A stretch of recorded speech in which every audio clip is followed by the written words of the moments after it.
Tuners. They push the envelope of what should be legal for public roads.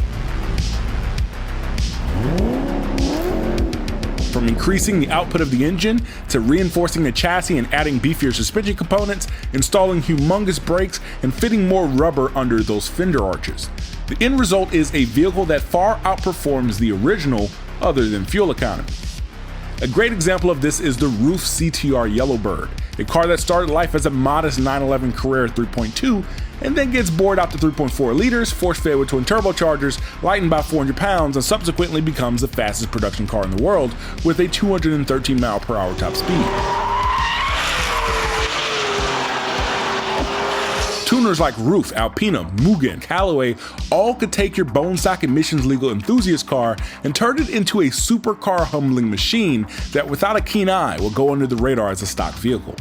More interestingly, what happens when a tuner starts from scratch, piecing together a machine purely to be the fastest ever? A car built in the States with a British chassis that had been lengthened and widened to accommodate the 7-liter V8 and twin turbochargers made it to a 6-speed transaxle also found in the Ford GT. Its 4-digit horsepower figure measured at the tires, combined with its sub 3,000 pound curb weight, gave it a 50% better power to weight than the Bugatti Veyron Supersport. It was laced with carbon from its body panels to the brake rotors to even the wheels, and was built in a small town named Sealy, Texas, population less than 7,000. If you're driving on Interstate 10 west of Houston, you'll probably miss it if you're not paying attention. This is the birthplace of the Venom GT, a car that would break records of acceleration top speed, and with only 13 examples in the world, one of the rare supercars to ever exist. Welcome to Forgotten Legends.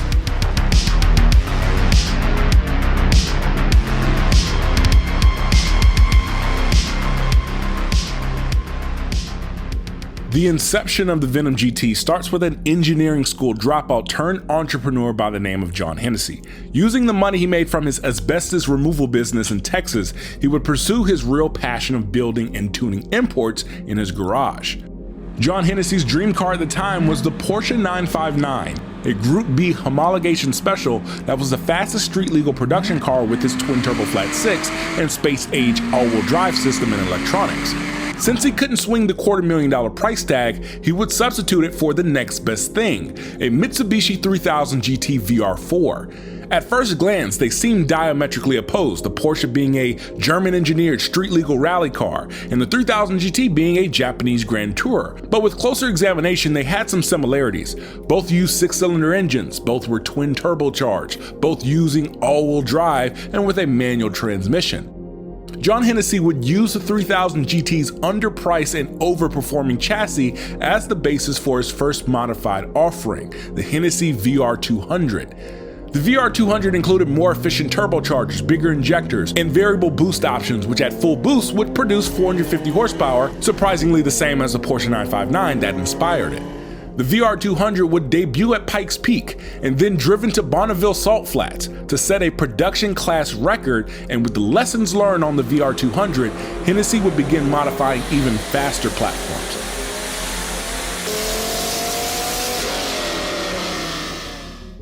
Specifically, the Viper could make power almost effortlessly.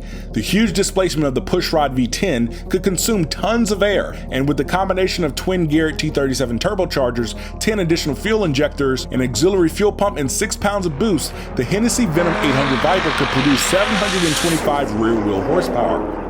As the power capabilities of these engines grew with the rapid technological advancements in turbocharger design and engine controls, so did the issue of traction.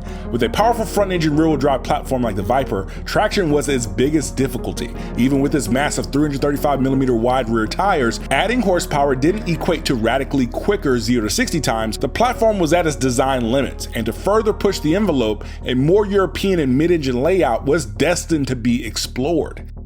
John Hennessy would joke about pitting the Venom 1000 Viper's twin-turbo V10 in the rear of a Series 2 Lotus Exige, an idea that initially seemed far-fetched, but after a couple of sketches, the laughing would stop and development would quickly follow with the help of Delta Motorsport in the UK. The Lotus Exige was designed purely for road course racing, with minimal weight, minimal comfort, and a mid-engine Toyota 2ZZ 1.8-liter dual overhead cam 4-cylinder as its power plant. To repurpose this car into a record-setting machine, its width was increased from 1730mm to 1960mm, and the wheelbase was elongated from 2300mm to 2800mm. The body was reworked in carbon fiber with the aid of CFD, or computational fluid dynamics. The Viper V10 powerplant idea was substituted for an LS-based V8, initially with the LS9 6.2-liter block, and later the 7-liter iron LSX block with some tricks up its sleeve. For one, it used an engine block with 6 head bolts per cylinder to handle the cylinder pressures. The block is sleeved, completely forged, and used a dry sump oiling system to keep the engine alive during intense acceleration and cornering Gs. Made it to the V8 were 2 precision 67mm turbochargers, forcing air through twin air-to-water intercoolers, and produced 12.5 pounds of boost, and was controlled by a Pro EFI control unit, which gave the engine flexible power levels from 800 to 1000 to 1244 brake horsepower at the touch of a button. The British Ricardo 6-speed manual transaxle was built so strong from the factory it remained unchanged from its use in the Ford GT.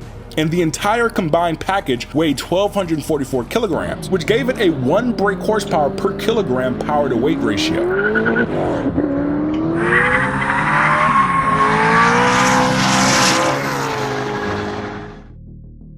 After years of development, on February 14, 2014, at the JFK Space Center's 3.2-mile Space Shuttle landing runway, Brian Smith drove the Venom GT to its record speed of 270.49 miles per hour, setting a new world speed record for 2-seat sports cars.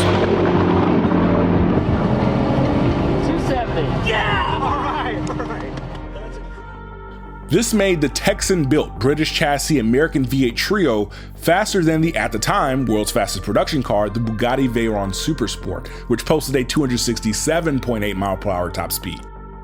This was not without its controversy though, first being that the Venom's top speed was ran in a single direction, and the Bugatti's record was a 2-directional average.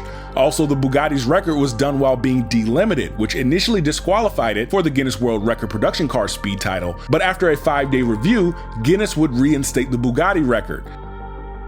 The Venom record was disqualified since it wasn't averaged in 2 directions and needed a minimum of 30 cars produced to qualify for a production car. When you factor in the track limits for both speed attempts, the Venom GT actually had to let off before reaching maximum velocity and could theoretically reach 280 plus miles per hour or more, which maybe one day it could be explored, but as of writing this, 270.49 miles per hour is the fastest speed ever observed in a Venom GT.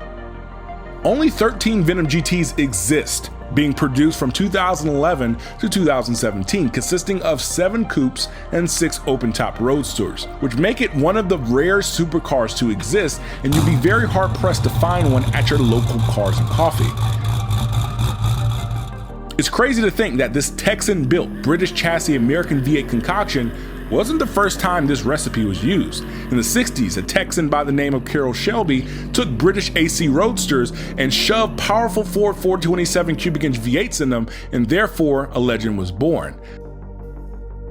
The Venom GT was a big middle finger to the status quo of supercars. It wasn't Italian design. It didn't have an exotic V12 with 4 cams, no flappy paddle gearbox. It didn't have a Le Mans winning pedigree. And people like me really didn't care. It was America's supercar, one that was built purely for top speed and record breaking. Who would have thought a Lotus, a V8, and a Texan would cause such a ruckus in the automotive world, just like what Carroll Shelby did 50 years prior?